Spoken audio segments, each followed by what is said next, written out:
Baik, Assalamualaikum warahmatullahi wabarakatuh.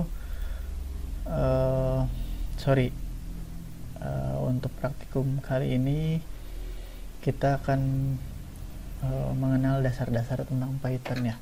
Ada beberapa eh, pembahasan. Yang pertama dari eh, Python itu sendiri, kemudian nanti kita akan mempraktekkan dasar-dasar scriptnya terlebih dahulu, kemudian cara membuat projectnya, kemudian juga dari cara instalasi, kemudian ada dari cara mendownloadnya. Jadi tadi saya bacakan runutnya itu mundur ya. Pertama dari cara download aplikasinya. Toolsnya sendiri di sini saya menggunakan dua tools. Yang pertama ada penggunaan dari Google Colabs, atau bisa juga menggunakan PyCharm ya teman-teman ya. Untuk PyCharm ini sendiri kita akan mendownloadnya gitu ya. PyCharm itu akan mendownload nanti di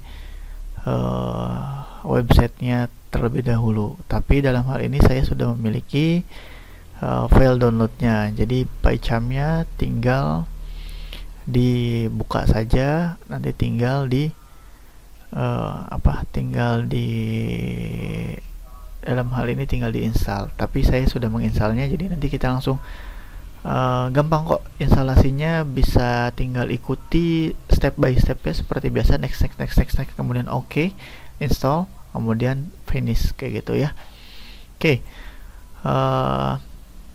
Yang sudah saya bilang berulang-ulang kali, kenapa Python? Karena Python bisa digunakan untuk membuat website, membuat desktop, aplikasi desktop, dan juga aplikasi untuk gamers dan lain-lain gitu ya teman-teman ya. Oke, pertama tools yang digunakan dalam hal ini, pertama saya pakai PyCharm. PyCharm.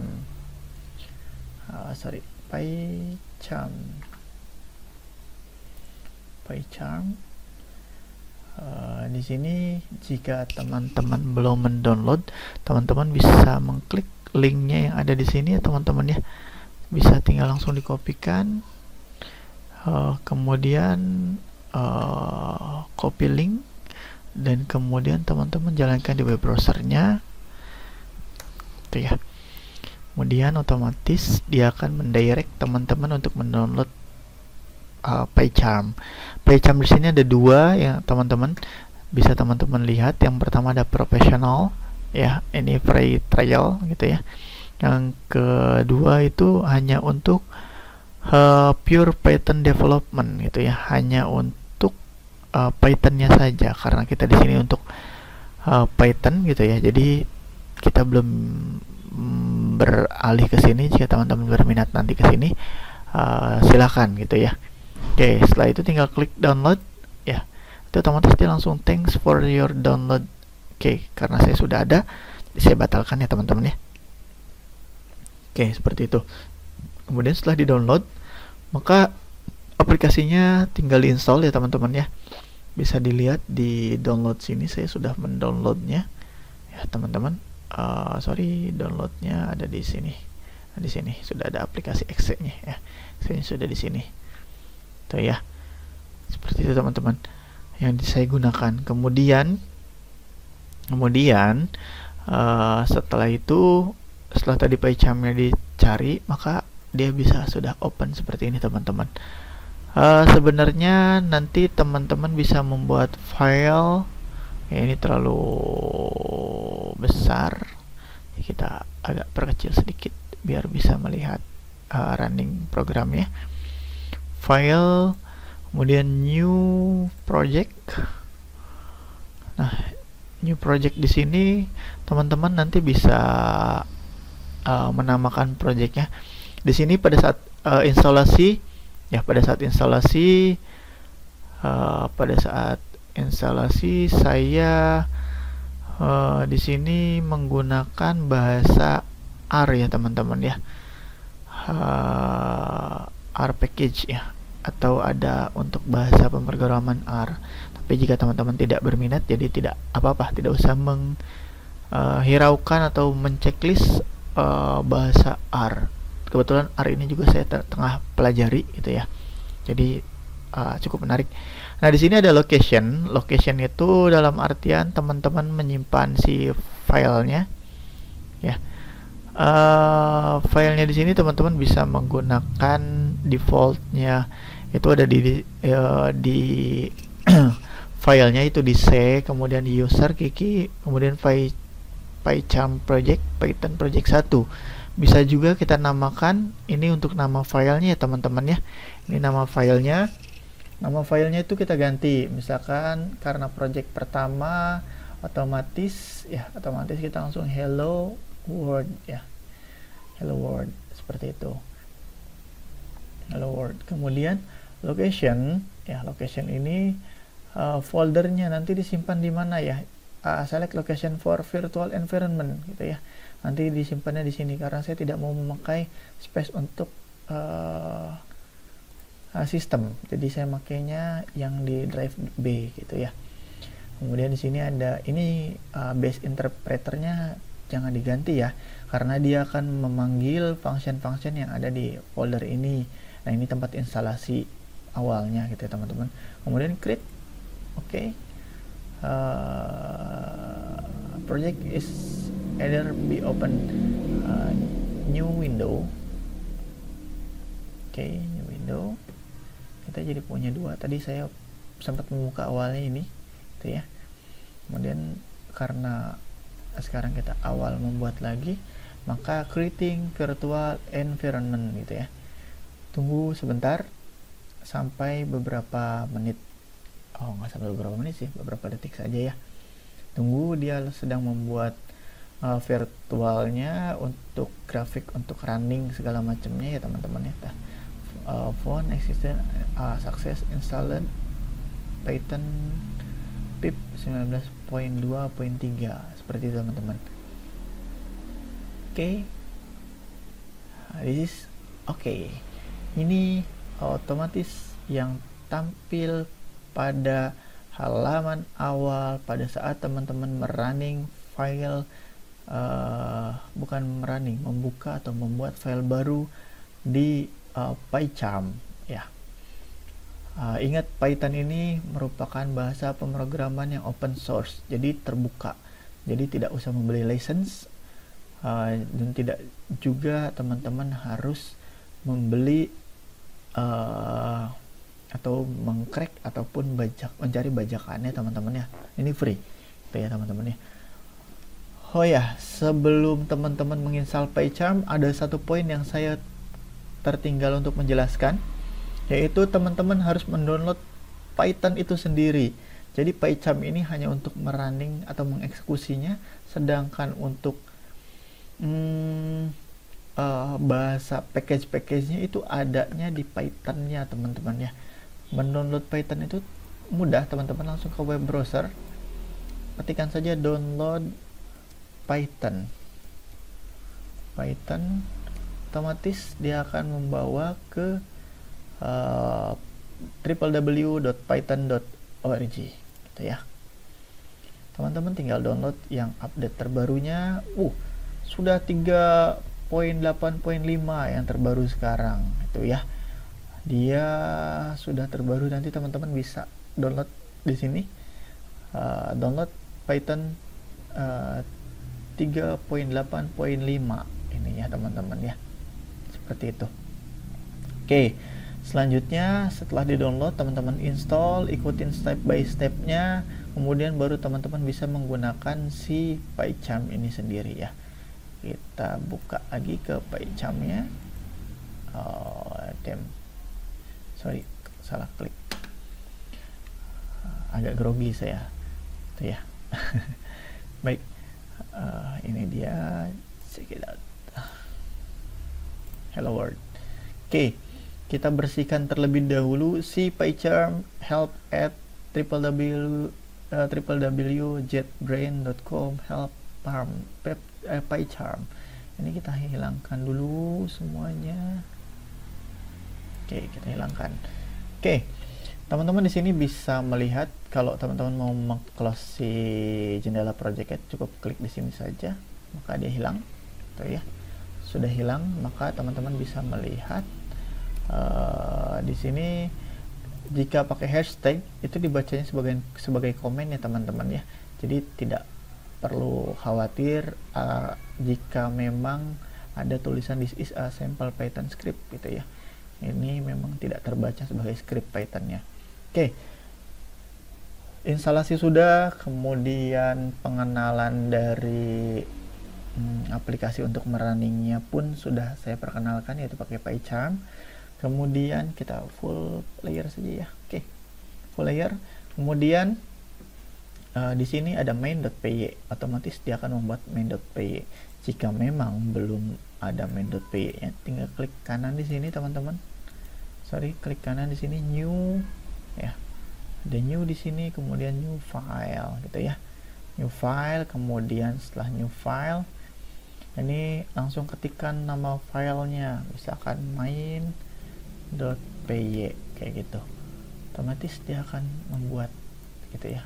Ini karena kita nggak jadi, kita cancel saja ya, bisa dihiraukan gitu ya. Oke, kita ke mainnya lagi. Oke, baik. Pertama-tama saya akan menjelaskan di dalam Python ini kita tidak usah mendeklarasikan yang namanya variabel ataupun tipe data, teman-teman.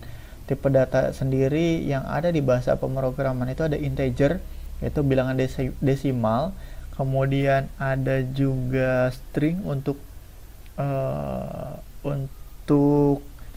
string itu untuk karakter dan huruf gitu ya teman-teman ya.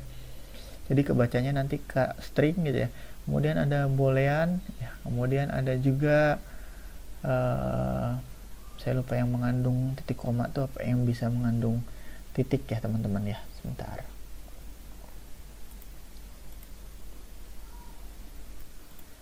Oh iya, untuk yang mengandung titik itu atau poin itu di dalam bahasa pemrograman tipe datanya float ya teman-teman. Kemudian ada boolean.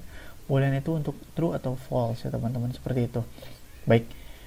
Kita akan mulai dengan perintah yang pertama, itu ada print teman-teman.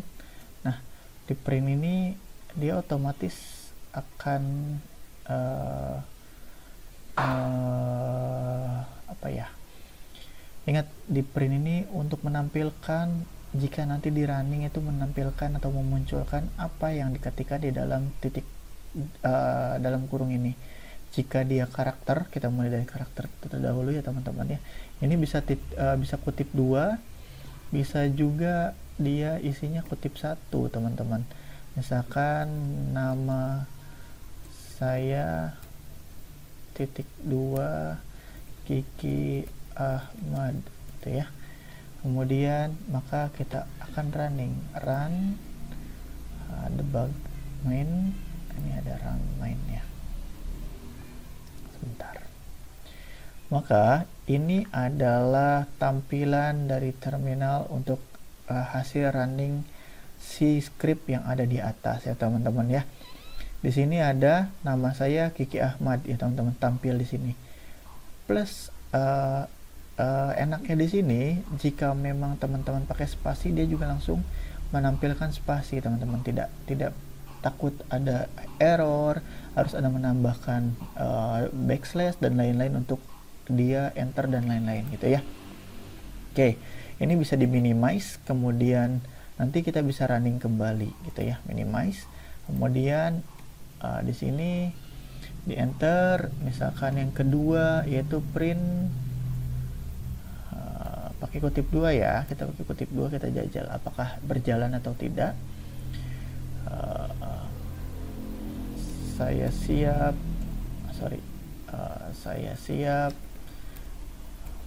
memulai pemrograman Python seperti ini teman-teman ya. Oke, jika sudah, apakah ini berlaku untuk karakter seperti bintang, pagar, kemudian lagi apa lagi, dan persen gitu ya. Kita coba. Oke, di sini kembali untuk mencetak ya teman-teman ya, print, kemudian dalam kurung, kemudian kutip 1, misalkan karakter ya, kita membuat tanda panah untuk pembatas. Oke, sudah. Kemudian print, kemudian di sini adalah kutip satu lagi, kemudian kita running, kita tambahkan tanda seru ya teman-teman ya. Ini bisa seperti ini ya, seru. Baik, sudah. Maka kita coba untuk running. Button di sini ada untuk running ya teman-teman ya, button running. Oke, ini hasil running ya teman-teman. Setelah dieksekusi, maka runningnya adalah nama saya Kiki Ahmad. Saya siap memulai, salah ya, memulai. sorry. Memulai pemrograman Python. Ini hasilnya. Saya siap memulai pemrograman Python. Dan ini karakter atau simbol yang dianggap sebagai karakter, karena jika simbol seperti ini di dalam kutip 1 ataupun kutip 2, dia dianggapnya sebagai tipe datanya karakter teman-teman, seperti itu. Oke, baik. Saat ini teman-teman sudah tahu tentang tipe data karakter dan perintah dasar untuk menampilkan ya teman-teman ya. Kemudian saya hapus. Kenapa saya hapus? Karena sudah ada yang mewakilkan, yaitu nama saya Kiki Ahmad yang di sini ya teman-teman ya.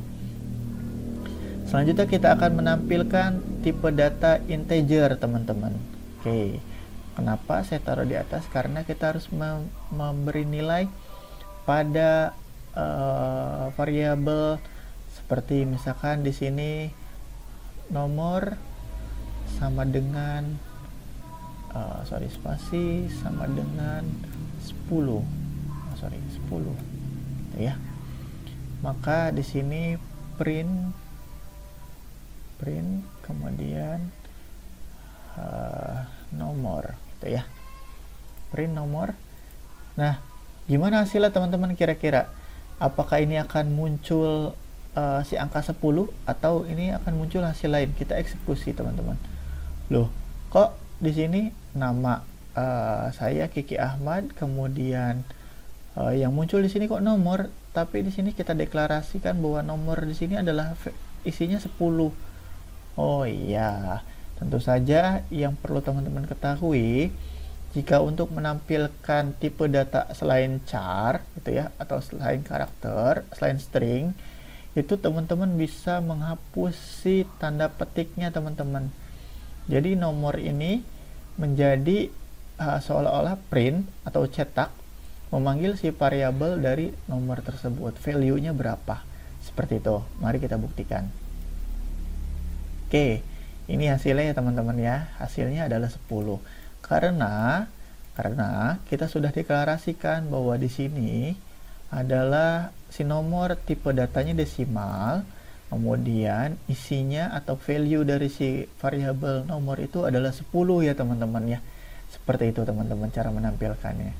Oke, sekarang kita kasih pembatas saja sini ya, biar nanti hasilnya teman-teman tidak rancu. Ini untuk deklarasi, kemudian bukan deklarasi, memberikan nilai pada variabel gitu ya teman-teman. Kemudian di sini adalah rating ya teman-teman ya, rating atau penilaian dalam hari ini kita akan menggunakan tipe datanya float ya teman-teman, yang mengandung koma 9,8 seperti itu teman-teman. Kemudian di sini kita cetak kembali print. Di sini adalah penilaian. Oke. Apakah ini berjalan atau tidak? Kita cek ya teman-teman ya. Ini jalan teman-teman setelah dieksekusi.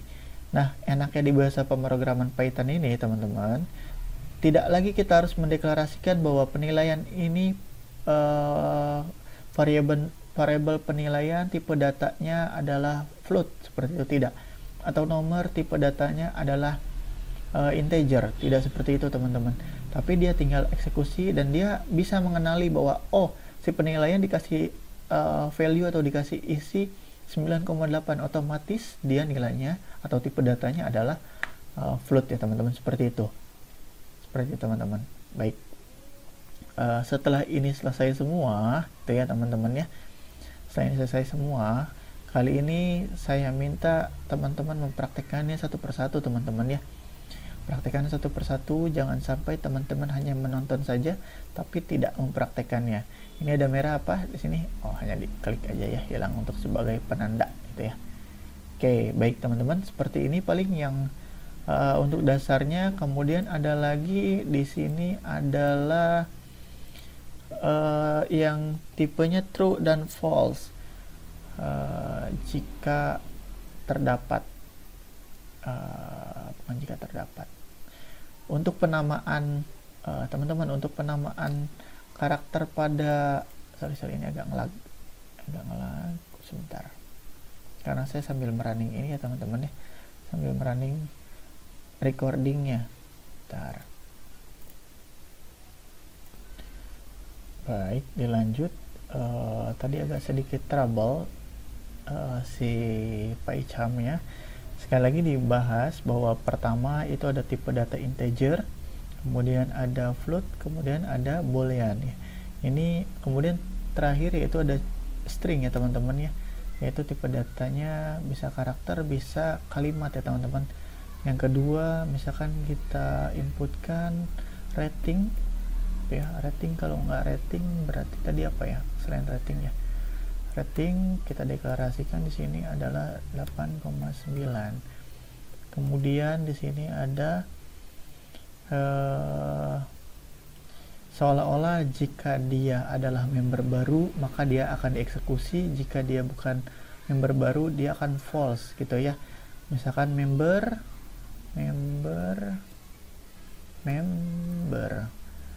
ya, itu sifatnya true ya. Kemudian di sini full name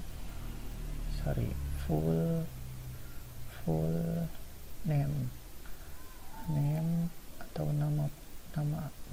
nama lengkap gitu ya, nama lengkap sama dengan string Kiki Ahmad Bayi. Oke. Baik, seperti itu teman-teman kurang lebih. Nah, untuk memanggilnya seperti biasa, print di bawahnya ya. Untuk yang member true and false itu teman-teman bisa menggunakan untuk nanti level lebih lanjut, seperti itu teman-teman ya. Oke, seperti itu teman-teman paling langkah-langkahnya. Karena azan asar kita break dulu sebentar. Baik, seperti ini cara penulisannya ya. Sekali lagi, ini untuk yang integer, ini untuk yang float, ini untuk yang boolean, dan ini untuk yang string ya teman-teman ya. Kurang lebih seperti ini penulisannya.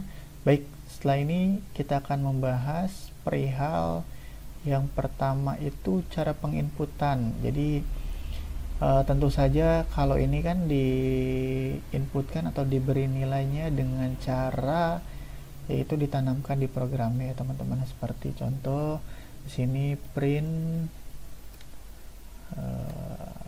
nama lengkap ya teman-teman ya. Sorry, tadi apa? Nama lengkap, nama underscore lengkap. Kemudian print di sini ada lagi rating. Ya, otomatis muncul teman-teman. Teman-teman tinggal pilih tab saja, sebenarnya tinggal langsung memanggil dia, dipermudah. Contoh di sini kita run. Oke, sini muncul ya. Munculnya Kiki Ahmad Bayhaqi 8,9 ratingnya. Seperti ini teman-teman. Jadi dia value-nya itu udah berdasarkan inputan yang tertanam di programnya. Sekarang setelah ini kita akan hapus semua, kita akan bikin yang baru, yaitu untuk menampilkan apa yang diinputkan ya teman-teman ya. Seperti yang sudah kita ketahui, masa program harus inputannya tidak bisa dirubah yang ada di script ya, seperti itu teman-teman ya. Baik, kita mulai. Baik, Sekarang kita hapus semuanya. Kita hapus inputan di dalam bahasa pemrograman Python itu menggunakan function yang sesuai bahasa atau arti dalam bahasa Indonesia, yaitu memasukkan, yaitu input gitu ya, input. Nah, di dalam input ini si PyCharm ini sudah menunjukkan bahwa ada isi yang harus dimasukkan ke dalam input tersebut gitu ya, atau function input tersebut. Oke, kita mulai input. Nah, si isinya itu akan kita masukkan di sini. Contoh, kita akan memasukkan input dalam tipe data string ya teman-teman ya. Halo, siapa namamu? Nama kamu, itu ya, tanda tanya, kemudian kasih spasi. Nah, ini sudah bisa menunjukkan nanti pada saat atau memberi perintah bahwa nanti akan ada masukan, yaitu siapa nama kamu yang akan disimpan. Nah, sekarang wadah untuk penyimpanannya atau tempat untuk penyimpanannya kita buat variabel. Jadi si siapa nama kamu ini akan disimpan dalam satu wadah. Wadah ini yang bernama variabel ya, yaitu dengan cara itu nama lengkap sama dengan input gitu ya teman-teman ya.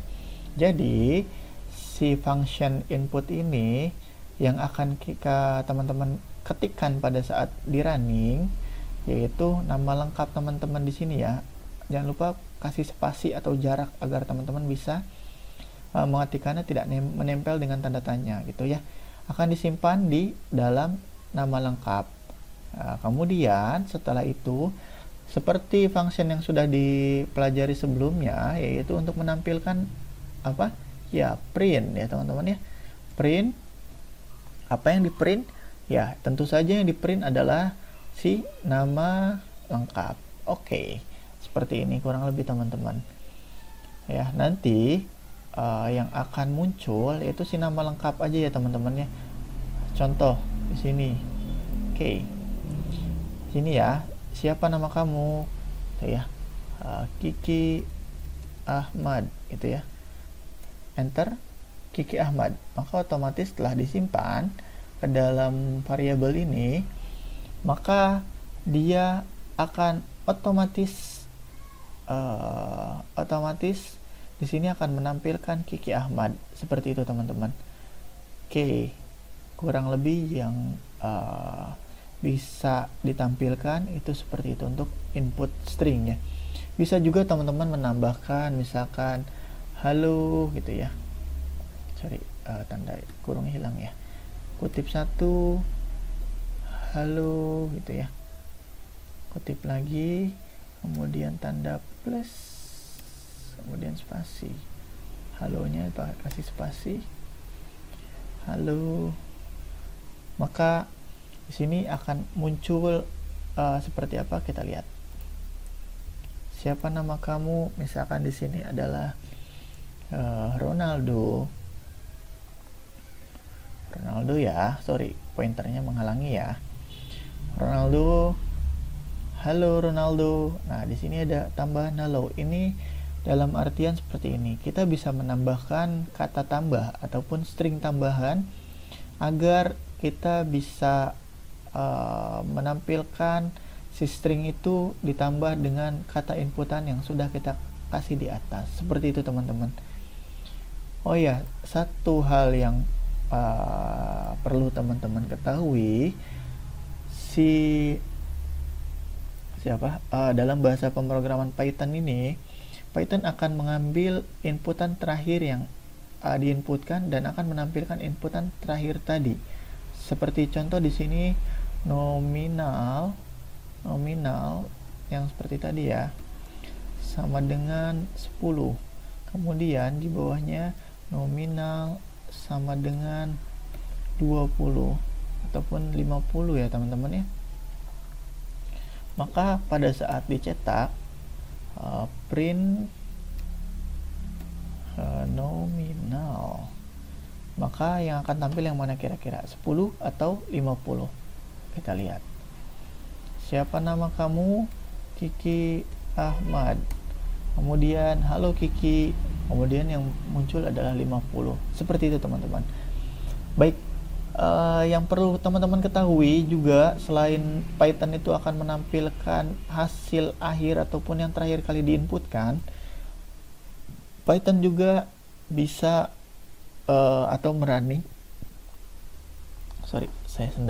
menjalankan aplikasi ataupun script teman-teman itu dari atas ke bawah ya teman-teman, merunut ya. Jadi pada saat ini dieksekusi, siapa nama kamu, yang bawah belum akan dieksekusi jika yang di atas sudah belum dieksekusi ataupun dijalankan ya, seperti ini contohnya. Otomatis dia akan menanyakan siapa nama kamu dulu, baru kemudian mencetak nominal di akhir ya. Tidak bisa langsung nominal dicetak, tapi nama siapa kamunya belum tereksekusi gitu ya. Seperti itu kurang lebih ya teman-teman.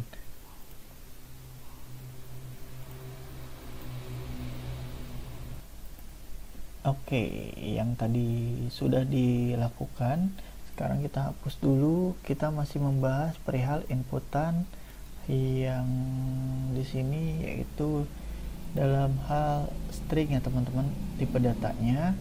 Selanjutnya ada inputan selanjutnya, yaitu kita contoh hobimu itu ya, hobi itu ya. Input dalam kurung apa hobi kamu,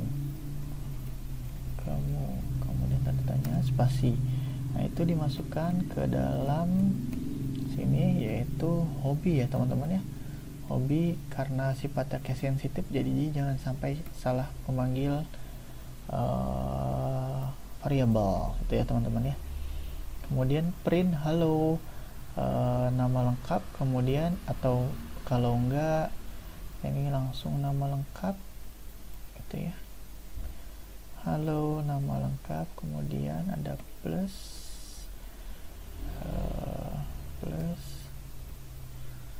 benar, hobi kamu dan plus manggil, yaitu hobi ya teman-teman ya. Hobi, kita running ya teman-teman ya. Siapa nama kamu? Misalkan di sini Kiki Ahmad. Hobi kamu misalkan watching anime atau futsal saja ya, biar simpel ya kata-katanya ya. Futsal, kemudian kita enter. Halo Kiki Ahmad, benar hobi kamu futsal? Ya, di sini kenapa tulisannya menempel? Karena ada kesalahan yang kita lakukan atau saya lakukan, yaitu pertama di sini tidak memakai spasi di sebelum tanda petiknya. Oke, di sini pun kasih spasi agar ada jarak ya teman-teman. Jadi teman-teman bisa menggabungkan beberapa kata atau beberapa kata yang sudah diinput dan kata tambahan yang berupa salam yang bisa teman-teman tampilkan itu ya. Running kembali, nama kamu siapa? Itu ya, kita taruh pointernya di sini, yaitu Kiki Ahmad. Baik. Kemudian hobi kamu, contoh futsal. Nah, selanjutnya, halo Kiki Ahmad, benar hobi kamu futsal gitu ya. Nah, maka ini yang bisa ditampilkan, ini inputan yang warnanya hijau, ini inputan, ini kata yang ditampilkan ya teman-teman ya. Oke. Sampai di sini inputan dalam tipe data string ya teman-teman. Akan kita lanjut ke tipe data yang lain. Oke, selanjutnya kita akan membahas perihal inputan dalam tipe data integer ya teman-teman ya. Contoh kembali kita di atas ya teman-teman, biar dieksekusinya runtut gitu ya, runut. Hobi kamu bla bla bla gitu ya. Kemudian di sini setelah hobi tahun, tanggal lahir, tahun aja ya. biar tidak terlalu banyak. Tahun lahir kemudian sama dengan input, maka di sini adalah berapa string, teman-teman, input tahun berapa kamu lahir tanda tanya, salah ketik saya. Oke, back. Ini kerap terjadi jika memang teman-teman tidak fokus. Saya sedang melihat ke jendela, takut ada anak saya pulang ya teman-teman ya. Oke, baik, tahun berapa Anda lahir, kemudian setelah itu otomatis dia akan menampilkan di sini ya teman-teman ya, inputan, kemudian setelah inputan sini kita print ya teman-teman ya, print sini, maka tahun lahir gitu ya, kita print atau kita running. Siapa kamu? Kiki Ahmad Baihaqi. Kemudian apa hobi kamu? Futsal. Kemudian tahun berapa kamu lahir? 1992, seperti itu. Maka halo Kiki Ahmad Baihaqi, benar hobi kamu futsal, dan tahun lahir adalah 1992. Ini masih berupa string teman-teman, belum berupa integer gitu ya, belum berupa integer. Kalau untuk integer kita akan menentukan usia saya di tahun 2020 ini ya teman-teman ya. Tahun 2020 ini kita akan tentukan usia saya berapa, tentu saja setelah berikut. Baik, kita kembali membahas jika ini tahun lahir, kemudian saya akan membuat ini agak cukup banyak memakan space ya teman-teman, kita hapus terlebih dahulu. Di sini kita akan menentukan usia saya pada saat tahun 2020 ini berapa ya teman-teman ya. Ini tentu saja input.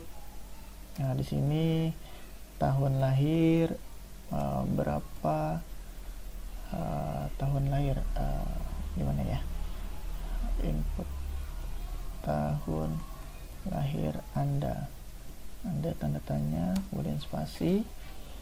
Di sini kita sama dengan tahun, kita bikin variabel untuk menginputnya ya teman-teman, atau menampungnya. Tahun lahir sama dengan input, kemudian di sini kita akan konversi gitu ya, age atau usia, usia sama dengan 2020 diambil itu saja ya, diambil tahun lahir, kemudian print sini usia gitu ya. Atau kalau misalkan teman-teman malas ngetik, tinggal ketik aja gini langsung pakai tab ya.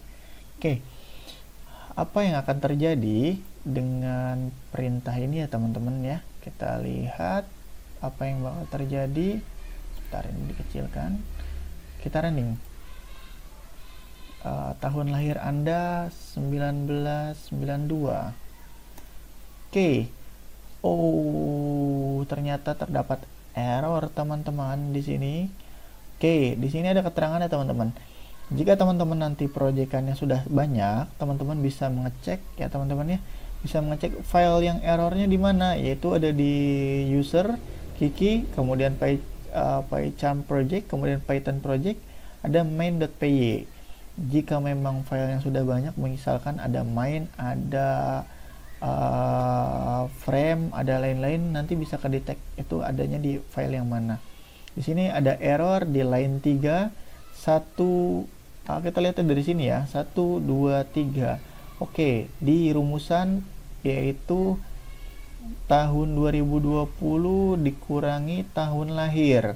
Oke, di sini keterangannya apa ya di sini ya? Keterangannya type error unsupported operand type yaitu for integer dan string. Oke, integer dikurangi string tidak bisa ya teman-teman ya karena beda tipe data. Oke, sampai di sini paham? Kita akan merubah si tahun lahir ini yang tadinya tipe datanya itu string karena dia kutip ya, otomatis terbacanya oleh si Python ini adalah string ya teman-teman. Jadi si 2020 dikurangi string ya nggak bisa gitu ya. Sebagai contohnya apa ya? Sebagai contohnya ya dua hal yang berbeda tidak bisa jadi tolak ukur gitu ya. Oke. Kemudian caranya adalah yaitu kita menggunakan function konversi integer kemudian isinya apa gitu ya. Nah, seperti ini union string byte support str byte array ini yang akan dirubah menjadi integer teman-teman ya. Oke, z berlaku Ctrl Z. Oke, z kita hapus ini dulu integer. Kemudian di sini kita rubah integer tahun lahir. Mudah-mudahan bisa ya teman-teman ya. Kita minimize dan kita running kembali. Tahun lahir Anda tahun 1992. Usia saat ini adalah 28 teman-teman gitu ya. Jadi seperti ini.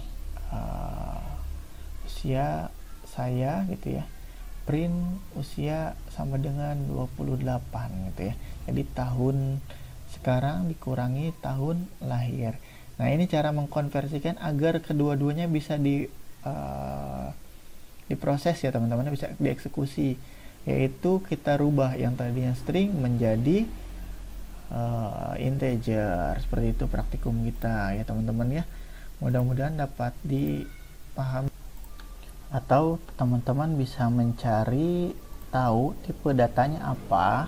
Itu Python juga menyediakan function seperti ini, print value-nya apa, printnya lebih satu, kemudian type, setelah type dalam kurungnya tipe datanya, misalkan yang mau dicari tipe datanya adalah variabel dari ininya nggak kelihatan ya. Oke, tahun lahir, kemudian di sini adalah print type usia. Oke, sudah. Jika sudah, kita coba cek ya teman-teman ya. Oke, tahun lahir Anda 1992, maka umur saya adalah 28 dan kita bisa lihat di sini ya, oleh teman-teman sekalian bahwa tipe data dari atau kelas dari tipe data dari si tahun lahir itu adalah string, kemudian tipe data dari usia adalah yang dilihat di sini yaitu adalah integer gitu ya teman-teman. Ini functionnya untuk pemrograman dasar dari Python itu sendiri. Oke, sekarang kita akan melihat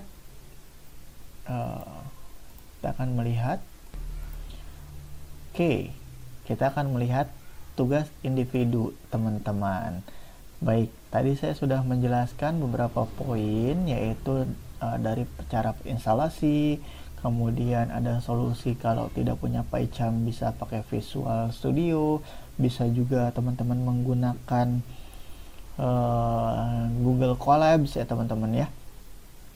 Untuk tugas individu ini, saya agak beribet sedikit ya. Tugas individu adalah teman-teman input buat program inputan sederhana. Nah, si program ini teman-teman buat dalam bentuk video yang sudah diupload ke YouTube ya. Yang pertama tugasnya adalah menerima inputan nama NIM, kelas, dan universitas, kemudian menampilkan nama NIM, kelas, dan universitas ya teman-teman ya pada aplikasi atau bahasa pemrograman Python gitu ya teman-teman ya. Kemudian buat tutorial YouTube-nya dan kumpulkan link tutorialnya ke koordinator kelas. Kemudian koordinator kelas mengupload ke email saya atau mengirim email kepada saya berupa file Excel-nya yang di dalamnya tentu saja nama filenya ya kelas ya, berdasarkan kelas. Kemudian di dalamnya hanya terdapat nama, NIM, dan link videonya teman-teman ya. Seperti itu. Dan tugas yang terutama di sini adalah untuk mengaktifkan notifikasi saya upload YouTube atau belumnya, tolong di subscribe dan juga di bunyikan tanda loncengnya. Bukan berarti saya minta di subscribe dalam artian untuk yang lain-lain, hanya untuk teman-teman mengetahui bahwa ada video terbaru dari saya perihal praktikum ya teman-teman ya. Seperti itu teman-teman. Baik, untuk pertemuan kali ini semoga bermanfaat untuk teman-teman. Jika ada kendala dan lain-lain bisa ditanyakan ke saya ataupun asisten lab yang akan saya kasih kontaknya setelah teman-teman selesai waktu praktikum, yang itu hari Sabtu malam Minggu ya teman-teman ya. Baik, sekian dari saya. Assalamualaikum warahmatullahi wabarakatuh.